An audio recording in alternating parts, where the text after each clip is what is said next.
Well, hi, everybody. Welcome back to Reason for Hope. We are two priests talking about life in challenging times. I'm Father Alex, and this is Father Stephen. Hi, Father Stephen. Hi, Alex. Good to be back. Always good to be back with you, Father Stephen. And if you're just joining this conversation now, I'd encourage you to go back and look up our first two episodes on Reason for Hope, because we've been talking about the virtue of hope. And hope is the virtue in Christian tradition that we talk about, the thing that really gets us through very difficult times. And we are facing really difficult times with this coronavirus pandemic right now.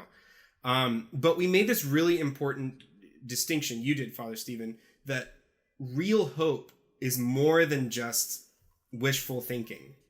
To really have the kind of hope that's going to carry you through a tough time, you have to have a really solid foundation of something worth hoping in. And in our second episode, we talked about how all through the history of philosophy and religion, people for centuries had been trying to find that solid foundation, but kept running into roadblocks and didn't really have good results. So in this episode, we're going to start talking about this big thing that changes the search for hope forever. And it really starts with this question that everybody's asking in the first century, which is, how can life have meaning in the face of death? It's the same question that we ask today. But I wanted to ask you, Stephen, though, because, I always thought that,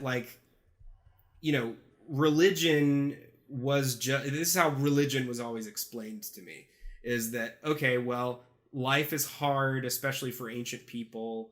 And it doesn't really have any purpose or meaning in itself. So people just invent these really nice kind of fairy tale stories about where you go after you die, and that makes you feel better about your life here. Doesn't everyone in the ancient world just sort of have their own version of that by the first century? Oh, certainly. Everyone has some version of life or what happens to you after death to deal with the fear of death. Okay. More so than an encouragement in this life that something better, but to deal with the fear of death, looking into the abyss. But let's look at popular religion.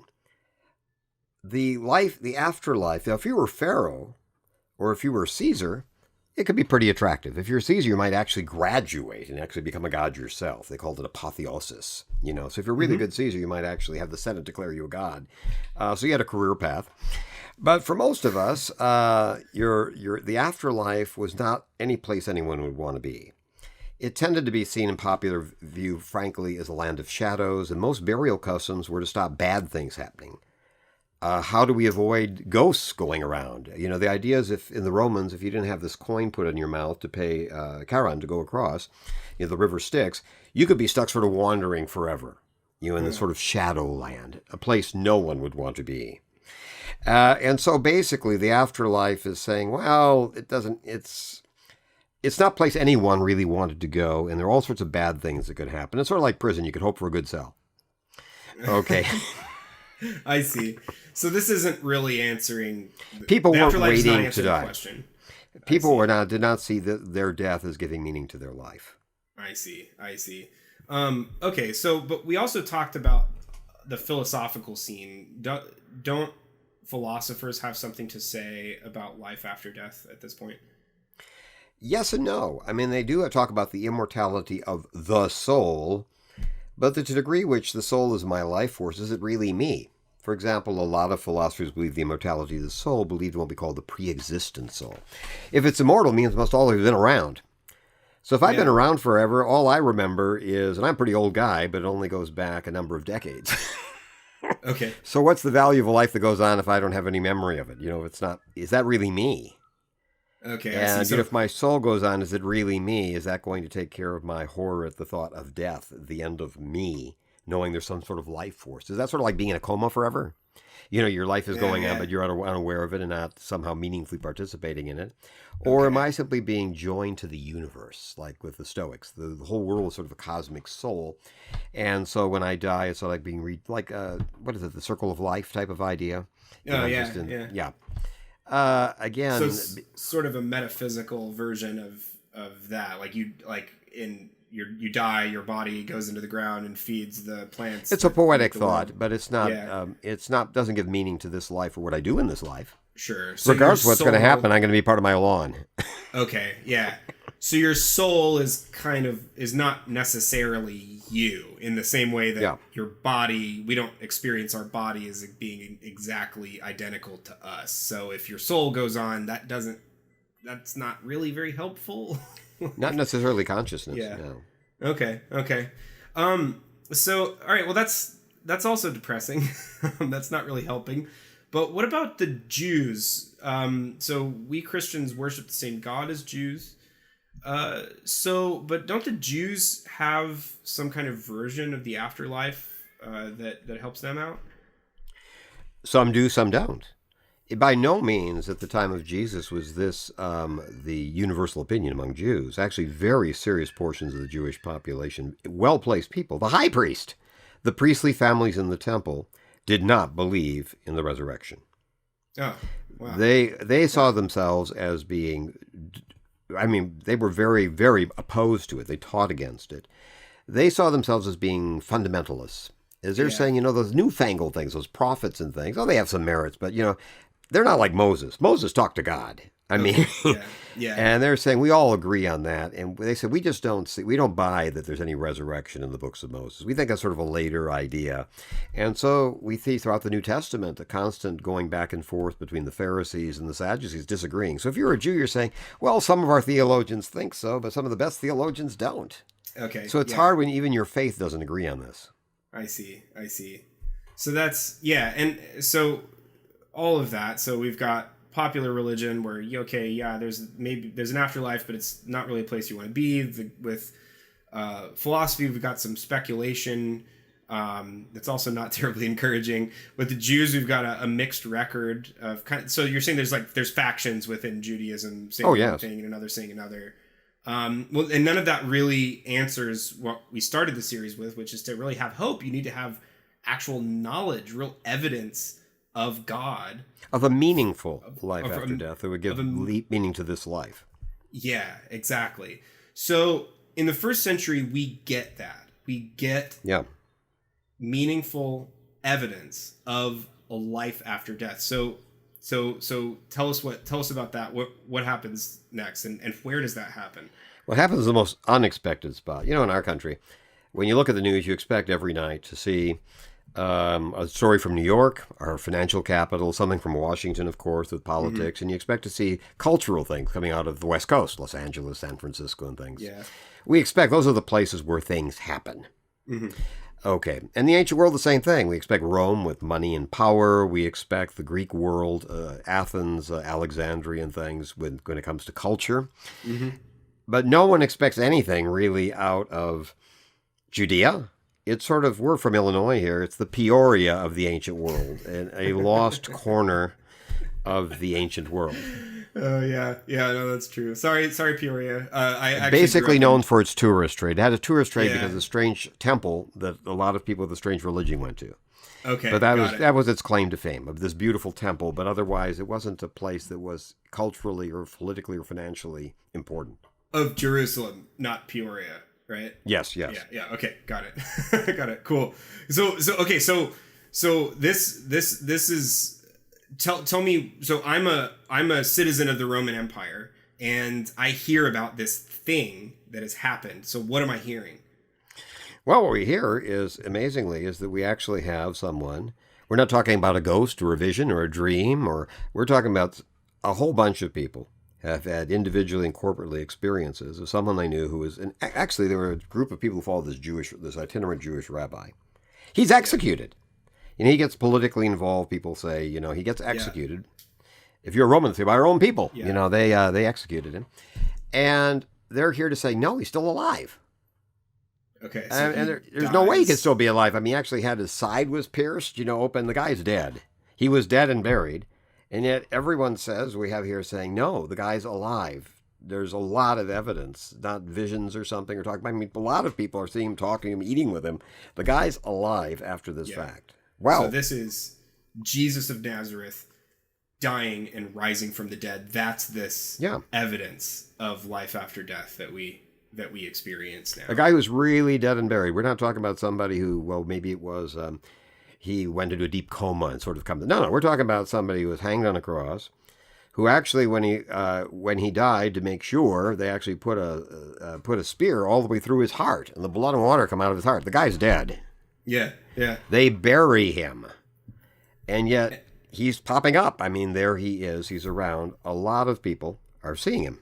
Okay, and now we've got people saying that he's up and walking around. But let me throw you a few objections here. So, yeah. First of all, I feel like if you've seen someone, or if you think you've seen someone, you don't always know that it's really that person, right? So could this have been just a case of mistaken identity? That's a good thing to think of, because he had these great crowds who followed him. He was a very popular. That's why he got in trouble politically. He was a very popular, and we're worried he might be a rabble rouser. I get in political trouble. Yeah. A lot of people. So you see somebody, it's like being at a rock concert. Yours truly actually once went to I was at a Rolling Stones concert once. These eyes have seen Mick Jagger. Love to see and I've got to tell you that if I saw him again, or let's say shortly afterwards, I might say, hey, that's Mick Jagger, but I really wouldn't know. There are a lot of people might look like him if he worked in the venue, etc. If he didn't have the bodyguards, would I really know for sure, saying he looks a whole lot like yours? How would I know? Yeah, I've had that experience before. I've been like, is that guy from TV or not? I'm not sure. Even when I have actually seen actual celebrities in public, like it takes me a long time to really make sure. So how do we know that this isn't the same thing with Jesus? Well, two things stand out right away. Is there are a lot of people who, the people who knew him were people who really knew Jesus. They weren't people who could just say, well, yeah, I was once at one of those Jesus teachings, and I saw him and it looks just like the guy. Yeah, they say, no. Yeah. Actually, part of those group, part of them were the people who were closest. They had this inside circle, about 12 guys, and this circle, I mean, they spent 3 years traveling around. They ate every meal together. They were doing all this. So they knew him. And he spent some real time with them, and they're saying, no, this is the guy.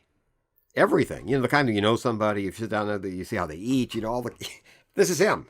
This is Alex. I say, we know each other, This is, there's no question, this is the guy. This is not someone who looks a whole lot like him.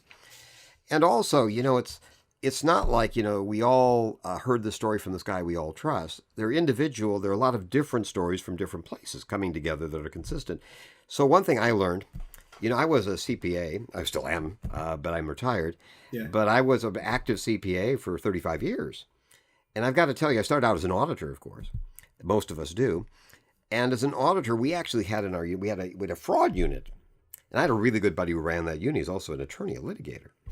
And I love this. You're going to believe this, Alex. They have a test to become a fraud auditor. And you know what the first question is? I thought it was great. I flunked it, by the way. I didn't try to take the test, but this buddy told me, here's the first question. Okay. And I got it wrong, but I was an excellent company.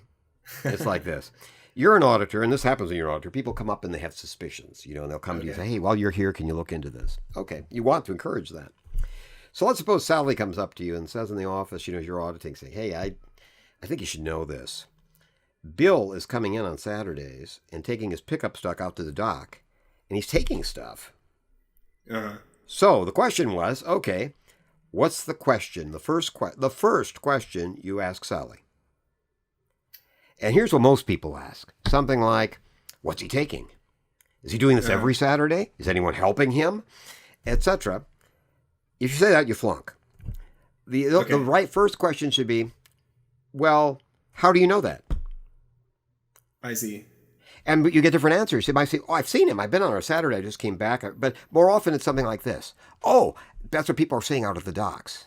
Marcia told me all about it, etc. like this. Right. Or, we find out that they really believe it. There might be, but the point is they only know what they know. And so sometimes it can be like a urban legend. It's secondhand. I know this guy who knows this guy. So in this case, these are all direct. No one's relying on somebody else saying something. All these people, they're not saying, hey, we can all, Thomas saw it and we can all vouch for it. They're saying, no, independently. We've all independently had our experiences. So I think that's a powerful witness. So this is, it's not just that some people saw somebody. It's that there's direct and personal experience from the people who are in a position to know. Yeah, people who are in a position to know. Yeah, yeah. Okay, well, I mean that's helpful on that score, but what about the fact that I feel like someone's inner circle could really, fix that between them. Like, get everybody together. All right, guys, we're gonna say that our rabbi is actually alive to kind of increase our profile. So let's all go with that story.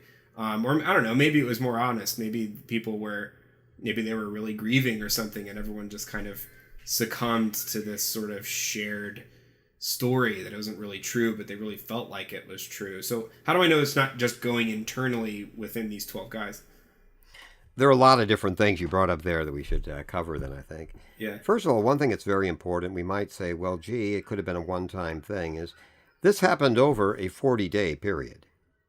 I see. So the reports are coming out of a longer period than just a longer period of time. Also, something, to be alive at all, to spend time with people, is to realize the chance of a secret not getting out with a large group of people is virtually impossible.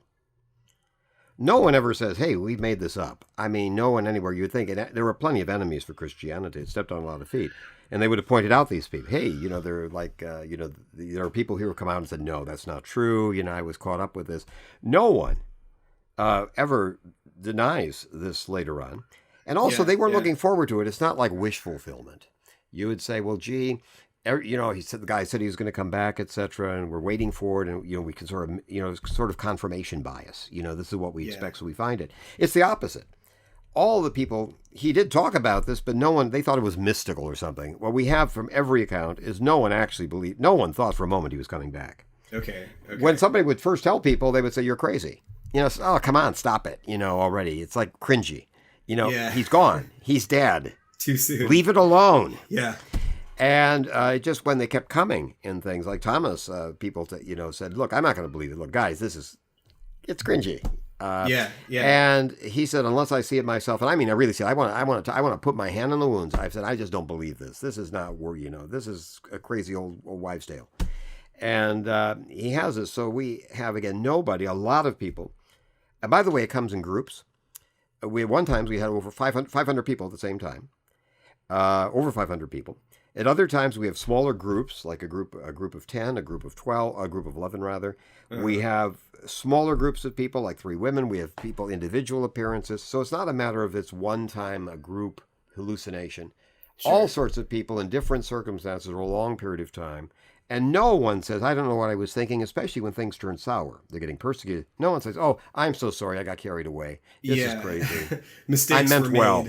Yeah. Mistakes were made. I'm the victim here. None of that. Yeah. Well, so isn't it, so let me ask you this also, like, isn't it easy to check up and see if there's a body somewhere? That's something interesting. Yeah. Oh, yeah, that was one of the first things. One of the things that to me is very, very compelling is the fact that the obvious thing to do was saying, look, let's just cut this out. And a lot of people want to put an end to this. Let's just go there and pick up. He's just buried. Let's dig up the body and show you. This, we know where he's buried. Let's go. There's no body. They tried to come up. Everyone would come up with reasons. Well, maybe they stole the body, etc. But the fact is, no one denied the fact there was no body. When they went to the grave, there's nothing there. Okay, I see. So that's interesting. Even people that don't really believe that this happened. Yeah. No one ever says, oh, the body was there. No, everyone agreed, yeah, the body was missing. That's what they would say, well, it must have been stolen, come up with an answer. But no one denied the fact of how this happened. Yeah, okay. It's like one of those murder things where no one's denying the guns in your house. You're just trying to say how somebody brought it and planted it. Yeah. No one's denying the fact. The fact is there's no body. Okay. Well, let me throw one last thing at you. It's kind of a different kind of thing, is that I hear a lot of crazy stories all the time about especially some people believe in ghosts and people believe in those kinds of sort of spooky things like life after death. But so Jesus comes back, but what if he's let's assume first of all that ghosts are real, just for the sake of argument. But like, if this is a ghost, then why does that really why does it really matter? That's not exactly direct evidence, right? It's just No, certainly that's an excellent point. yeah. Is one thing that strikes us is the physicality of all this. He comes back, and at one point he says, "Look, I'm not a ghost. Do you guys have something to eat?" They find him once on the shore. He's cooking breakfast. Ghost They spot him there. yeah. Who's the guy having breakfast? That looks like Jesus. Yeah. And they go and talk, and sure enough, it is. So again, they talk about physically. John later on, years later, said, "Look, we actually touched the guy. We felt him. We talked with him. It's the real thing. Yeah, yeah. This is a direct experience. So it wasn't like we have a vision, a dream, or an apparition. No. Now it's true. It's a body that's capable of things we can't. It could come into a sealed room, but it was very real. The physicality struck people. It wasn't a spirit going on. It was a real person. Yeah. Okay. So let me throw one last objection at you as well. Actually, this is kind of a different kind of objection. See, like I feel like the popular idea of Jesus of Nazareth is that he was essentially he's a great teacher with a lot of followers, who gives this really amazing teaching about love and caring for your neighbor and loving God and all of these things that people really value. But then if that's the case, then I feel like wouldn't it kind of be logical to suppose that the followers of that person got really, really into his teaching and didn't want to see it end. So later after he's killed, they get kind of carried away, whether they believe it or not. They kind of get carried away into this whole resurrection and maybe he's divine sort of thing. Like, wouldn't that be the kind of logical progression of this whole Jesus of Nazareth thing? Well, we talked about that a little in our last episode. That's right. That would be what a lot of people tried to claim. But the fact is there's incontrovertible evidence that it's exactly the opposite. So whether you believe in the resurrection or not, let me explain. If you believe in the resurrection or not, we know for a fact from countless documents that the early message had nothing to do with the teachings of Jesus. It was all about this guy died and rose. That was the core teaching. They didn't say, we have some wonderful news about these great teachings and things and go on to Jesus. No. The Gospels, which talk about Jesus' teachings, are some of the last things written in the New Testament. Okay. The first things we have the history of the speeches and things Jesus, that the apostles gave. We have records of what they preached. We have letters from Paul, from Peter, from John. We have these things. And it's always, about Jesus' death and resurrection. That's the center point to them. That's central. The importance of his teaching comes from the fact of his death and resurrection. There are a lot of philosophers who had wonderful teachings. His teachings have special value. What sets him apart is this is not just any ordinary teacher. Got it. So it always went with that. It's interesting there is the point came, it wasn't just what did Jesus do, but who was he? That was the original gospel. It's not what Jesus said, but what he did and who he was. That was the core of the original gospel message for decades. That's the core message, who he was and what he did. I see. So if we look back at the earliest Christian documents, we're not going to see big kind of collections of his really nice sayings and teachings that everybody liked. It was more, the whole thing starts with this guy walked out of a grave. That's well, a lot of our viewers here might try this. A lot of the old Bibles, if your family had a Bible, or maybe you've never opened it, often they were red letter editions. They want to have the words of Jesus in red. Right. Well, take out the gospel and take out the book of Revelation, which has Jesus speaking in visions and things. Uh-huh. Just look at all the letters, which is our earliest documents in the New Testament. They're not in chronological order, and look for red. Yeah. You won't find much, hardly anything at all, because Jesus isn't quoted as a teacher. What's really exciting about him, there were a lot of teachers. It starts out, what's really exciting, why you want to listen to us, isn't because we have this incredibly persuasive teaching, which it is, but that's not it, is this teaching is self-probatory. It can show you we have the real thing. That's why you want to listen to this. So it's like a doctor could say, look, this guy had a heart transplant. Here's the guy standing up here for you.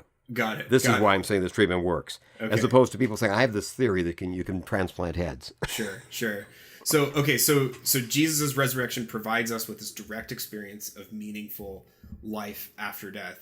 But I guess how does that happen? And first of all, why Jesus's death and resurrection? Why not just anyone's? And then also, what does it mean for my own hope and my own personal hope that this Right, we might say, good for Jesus that he rose. What about me? Yeah, good for you, man. That's great. That's What great. about me?